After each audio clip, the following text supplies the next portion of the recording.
Hello friends, तो आज मैं एक इंडोनेशियन हॉरर मूवी को एक्सप्लेन करने जा रही हूँ जिसका नाम है ओमा। तो मूवी का कॉन्सेप्ट काफ़ी बढ़िया है, आपको देखने में मज़ा आएगा। तो चलिए अब बिना किसी देरी के चलते हैं सीधा वीडियो की तरफ। तो मूवी की शुरुआत में हम एक कपल को देख पाते हैं जो कि चुपके से एक रात एक घर में चले जाते हैं। अब यहाँ पर वो लड़का उस लड़की को वहीं पर रखा हुआ एक क्राउन पहनाता है, जिसके बाद वो उस लड़की को प्रपोज करने जाता है और लड़की भी हाँ कर देती है। अब वो लोग रोमांटिक होने ही वाले थे कि तभी बीच में गलती से वो लोग एक पॉट को गिरा देते हैं जिसके अंदर किसी की अस्थियां थी। अब ये अस्थियां गिरने के बाद होता ये है कि उसी से वहाँ पर एक घोस्ट आ जाता है जो कि काफ़ी भयानक थी, जिसको देखकर ये दोनों ही डर के मारे छुप जाते हैं। उनको बिल्कुल भी समझ में नहीं आता कि आखिर हुआ क्या। खैर तभी वो घोस्ट जो होती है वो दूसरे रूम में चली जाती है, जिसके बाद वो लड़का उसके पीछे उसे देखने जाता है कि तभी वो घोस्ट उस पर हमला कर देती है। लेकिन वो लड़की जो होती है वो बीच में आकर उसे बचाने की कोशिश करती है, लेकिन इसके चलते वो खुद ही मारी जाती है क्योंकि उस घोस्ट ने अपना हाथ उसके मुंह के अंदर डाल दिया था, जिसके चलते वो खत्म हो गई। इसके बाद वो लड़का उस भूत से बचकर भागने लगता है और यहीं पर ये सीन शिफ्ट हो जाता है और ये था इस मूवी का इंट्रो। अब यहाँ से सीन चेंज होता है और हम फियोना नाम की एक लड़की को देखते हैं जो कि अपने घर पर थी। फियोना एक मेडिकल स्टूडेंट है और इस वक्त वो अपने कॉलेज जा रही थी। खैर जाने से पहले वो नाश्ता निकालने के लिए फ्रिज की तरफ जाती है, लेकिन तभी उसे कोई आवाज़ लगाता है। ये सुनकर वो शॉक्ड हो जाती है और एक नाइफ को अपने हाथ में लेकर आगे बढ़ने लगती है। तभी होता ये है कि एक फाइल उसके सामने आ गिरती है। इसको चेक करने पर उसे उसकी दादी जी का फोटो मिलता है और दादी को इंडोनेशिया में ओमा कहा जाता है और यही हमारी मूवी का नाम भी है। खैर यहाँ पर हम उसके पीछे एक घोस्टली फिगर को भी नोटिस करते हैं जिसे फियोना नहीं देख पा रही थी। अब इसके बाद वो कॉलेज जाती है जहाँ पर वो क्लास ले रही होती है और इसी बीच क्लास के सारे बच्चे उसकी आंखों के सामने गायब हो जाते हैं और वहाँ पर अंधेरा छा जाता है। फियोना ये सब देखकर काफ़ी डर गई थी कि अचानक से ये सब क्या हो गया कि तभी फियोना के सामने वही घोस्ट आती है जो कि उससे हेल्प मांग रही थी। साथ ही साथ वो उससे ये भी कहती है कि वो वापस आ जाए। यहाँ पर फियोना काफ़ी घबरा जाती है और अचानक से अपनी ग्रैंड माँ के घर पहुँच जाती है। यहाँ पर वो अपनी फ्रेंड लूना को आवाज़ लगा रही थी और तभी वो फिर से क्लास में पहुँच जाती है। यहाँ पर लूना उसको संभालती है और अब क्लास खत्म होने के बाद लूना उससे पूछती है कि आखिर उसे हुआ क्या था, जिस पर वो उसे बताती है कि उसे अपनी दादी के घर के विजन्स दिख रहे थे, जिसमें उसे एक लेडी भी दिखाई दी थी जो कि उससे हेल्प मांग रही थी। यहाँ पर लूना उसे उसकी ग्रैंड मदर की कहानी पूछती है। इस पर फियोना बताती है कि जब वो छोटी थी तब वो अपनी ग्रैंड माँ के साथ ही रहती थी। अब एक दिन अचानक से पता नहीं क्या हुआ, जिसके बाद उसकी माँ अचानक से उसे यहाँ जकार्ता ले आई, यानी कि उनकी ग्रैंड मदर से दूर। उसने आखिरी बार ये सुना था कि उसके ग्रैंडपा की डेथ हो गई है और ग्रैंड माँ काफ़ी ज़्यादा बीमार रहने लगी थी और शायद से यही रीज़न रहा होगा कि फियोना की मॉम उसे वहाँ से ले आई थी। और अब फियोना सोचती है कि शायद से उसे अपनी ग्रैंड माँ से मिलने जाना चाहिए। वो लूना को भी साथ चलने के लिए कहती है और उसको ये बोलती है कि वो लोग आज ही वहाँ पर जा सकते हैं। इसके लिए लूना मान जाती है क्योंकि उसकी ग्रैंड माँ का घर जकार्ता से 3-4 घंटे की दूरी पर ही था। यहाँ पर लूना अपने बॉयफ्रेंड जेफ को भी साथ लेने के लिए मना लेती है, जिसके बाद फियोना कहती है कि वो कार निकालने जा रही है और वो दोनों वहीं पर आ जाएं। इसके बाद फियोना कार निकालने जाती है, लेकिन इसी बीच वो किसी की परछाई को देखती है, लेकिन वो इसको इग्नोर कर देती है। अब पार्किंग लॉट में उसके साथ कुछ अजीब होने लगता है, लेकिन तभी वहाँ पर लूना और जेफ आ जाते हैं, जिसके बाद वो वहाँ से निकल जाते हैं।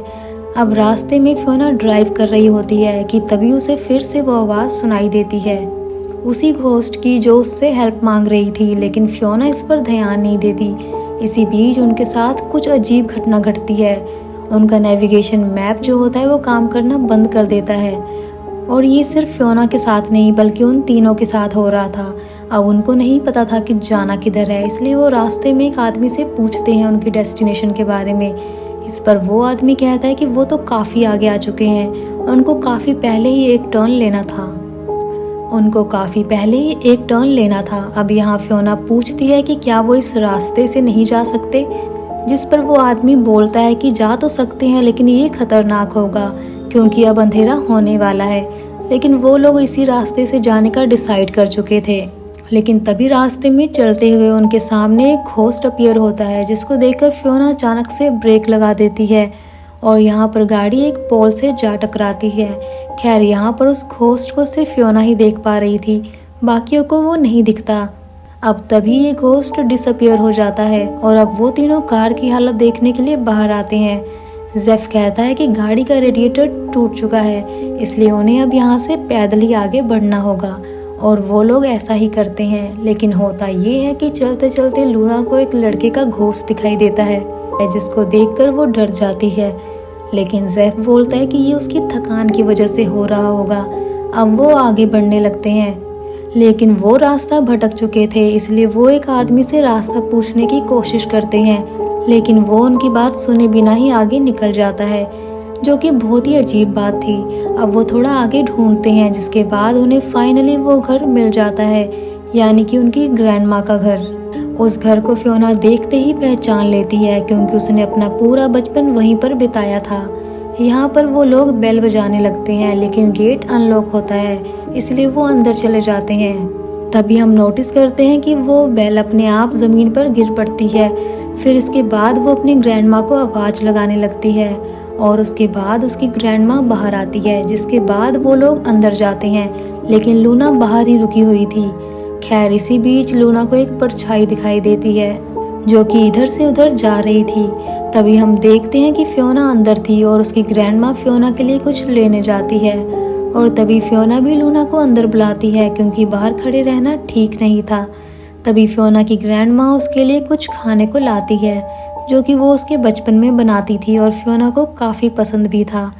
अब होता ये है कि रात हो जाती है, जहाँ पर उन लोगों को ये पता चलता है कि उसकी ग्रैंड माँ के यहाँ पर बिजली है ही नहीं, इसलिए वो केरोसिन लैंप को जलाती हैं। और एक अजीब बात और थी कि यहाँ पर उन लोगों के फ़ोन भी काम नहीं कर रहे थे, सिग्नल्स नहीं आ रहे थे। फियोना अपनी ग्रैंड माँ से पूछती है कि उन्होंने उसकी मॉम को आज तक कॉल क्यों नहीं किया, वो उनकी हेल्प कर सकती थी। इस पर ग्रैंड माँ कहती है कि उसे इनकी अब ज़रूरत नहीं, वैसे भी वो काफ़ी बूढ़ी हो चुकी है और ज़्यादा दिनों की मेहमान नहीं है। ये सुनकर तो फियोना टूट जाती है और काफ़ी दुखी होती है क्योंकि उसे ये लग रहा था कि उन सब ने ग्रैंड माँ की केयर नहीं करी, जिसकी वजह से ऐसा होने वाला है।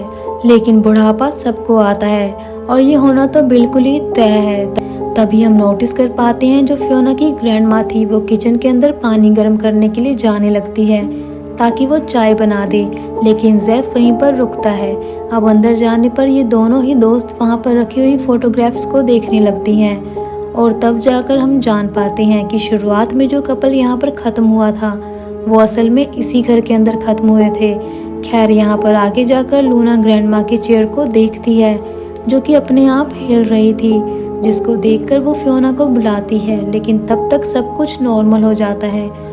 तभी ग्रैंड माँ जाकर उनको ये बताती है कि पानी गर्म हो रहा है और इतने में वो अपने रूम में जा रही हैं रेस्ट करने के लिए। तभी हम जेफ को देख पाते हैं जो कि अपने टैब को ऑन करने की कोशिश करता है, लेकिन इसका कोई फ़ायदा नहीं होता। तभी जेफ को आवाज़ सुनाई देती है जैसे कोई उससे हेल्प मांग रहा हो, इसलिए वो फियोना और लूना के पास जाता है, लेकिन उन दोनों ने कुछ भी नहीं सुना था। खैर इसके बाद जेफ एक रूम में जाता है, लेकिन वो उल्टे पैर पीछे हो जाता है क्योंकि उससे कुछ टकरा गया था। जबकि पीछे हम एक साय को नोटिस करते हैं और जब जेफ पीछे मुड़ता है तब वो गायब हो जाता है और ये सब देखकर वो काफ़ी घबरा गया था। खैर तभी वो क्लॉक के अंदर भी देखता है जिसके अंदर उसे घोस्ट का रिफ्लेक्शन दिखता है, यानी कि इस घर के अंदर कुछ ना कुछ तो गड़बड़ ज़रूर थी। इनफैक्ट जब से ये लोग वहाँ से निकले हैं, या फिर ये कहें कि फियोना को जब से ये ड्रीम आ रहे थे तब से ही इन सब के साथ कुछ ना कुछ अजीब हो रहा था। तभी जेफ को एक हेल्प की आवाज़ सुनाई पड़ती है और वो जाने लगता है कि तभी वो घोस्ट उसके मुंह पर हाथ रख देती है।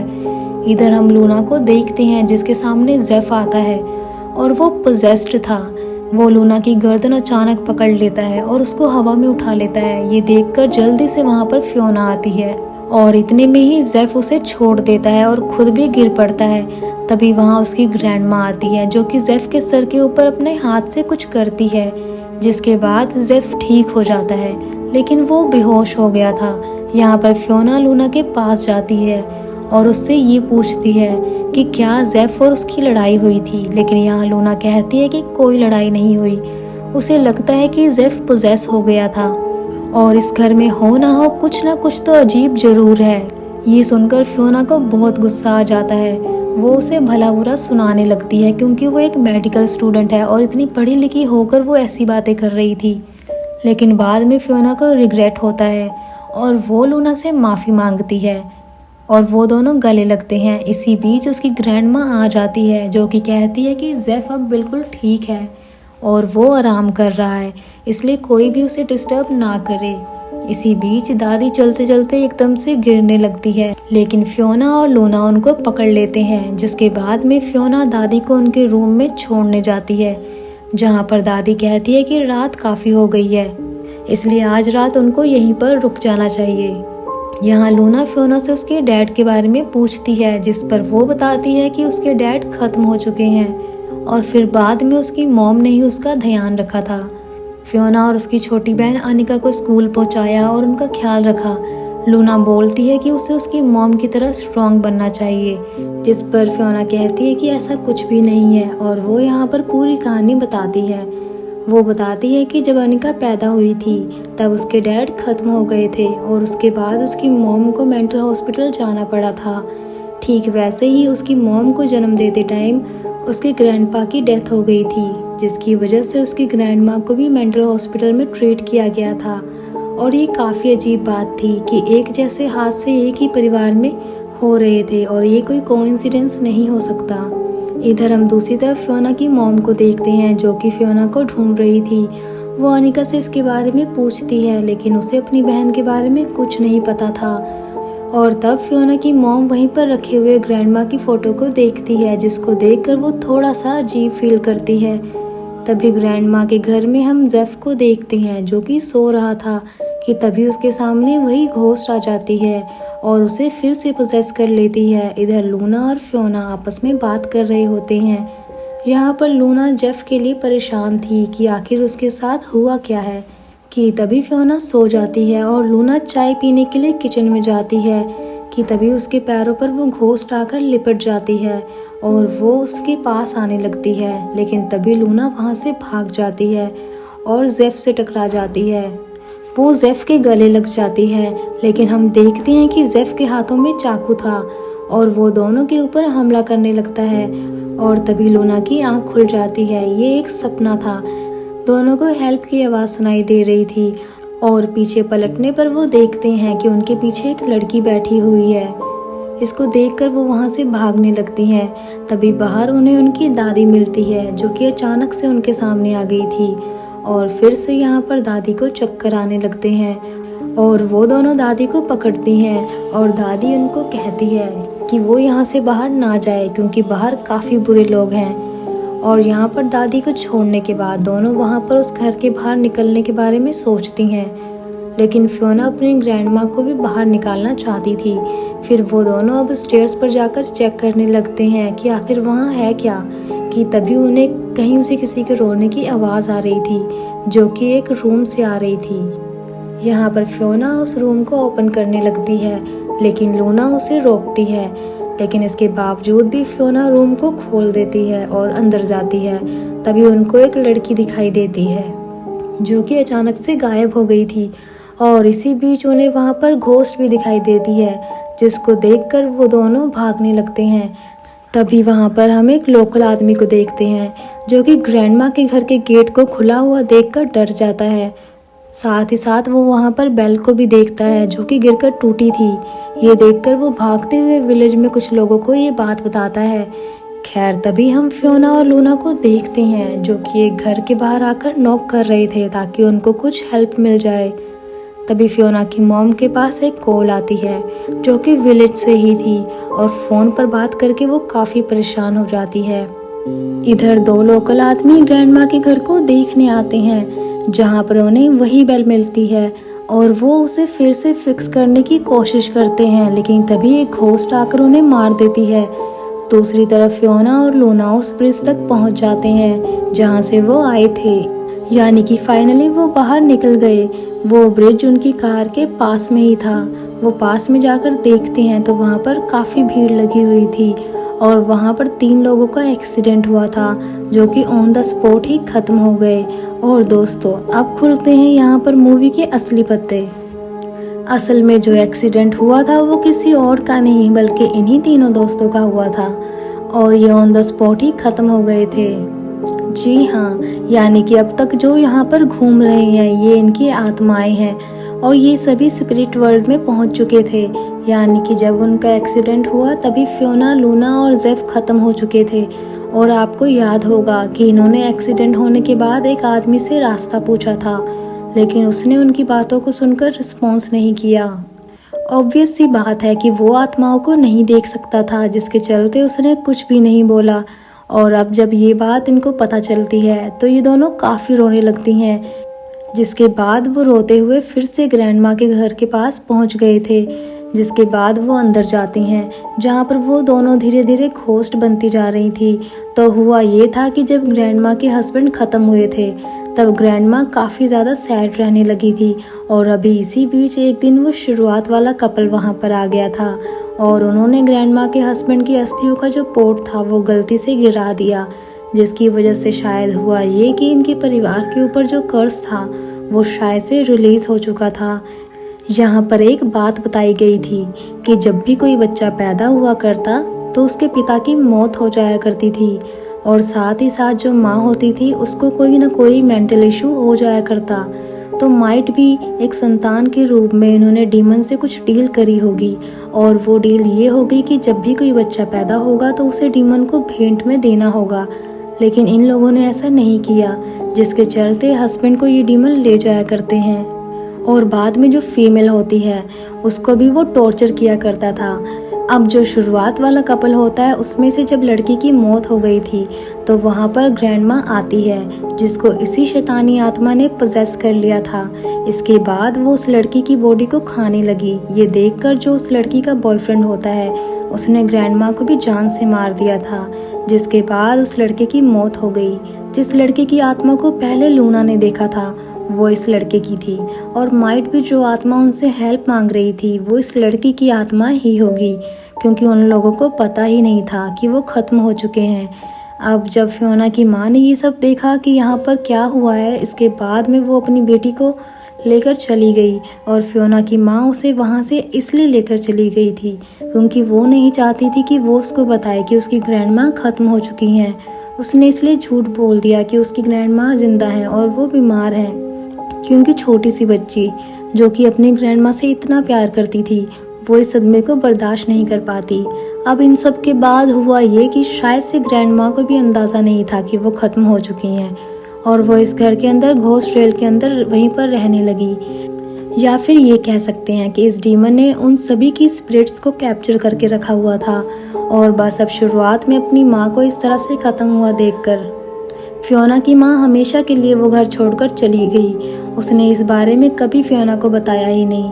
अब जब इन सब के बारे में गांव वालों को पता चला कि उनके घर पे कोई ना कोई कर्स है तो उन्होंने एक मौलवी से एक बेल को, यानी कि एक प्रोटेक्शन चार्म की तरह उनके घर के बाहर लटका दिया ताकि उस घर का कर्स उस घर तक ही रहे। फिर वो जो फ़ोन फियोना की मॉम के पास आया था वो फियोना के एक्सीडेंट को ही लेकर था और इसलिए उनके चेहरे पर दुख आ गया था।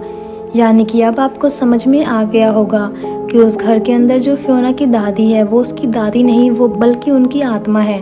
और ये सब भी ख़त्म हो गए थे। आखिरी दिन में हम फियोना की मॉम को देखते हैं जो कि फियोना को याद कर रही थी और उसी के पास वो डीमन भी होता है। यानी कि अब उसके साथ भी कुछ ना कुछ गड़बड़ ज़रूर होगी। यानी कि ये पूरा का पूरा परिवार ख़त्म होने वाला था। कोई ना कोई डील तो ज़रूर थी जो कि ब्रेक हुई थी। और इसी के साथ ही ये मूवी यहीं पर ख़त्म हो जाती है। तो दोस्तों, अगर वीडियो पसंद आई हो तो वीडियो को लाइक कर दीजिए और चैनल पर नए हैं तो उसे सब्सक्राइब कर लीजिए। तो मैं आपको मिलती हूँ नेक्स्ट वीडियो के साथ। तब तक के लिए टेक केयर, अपना ध्यान रखें।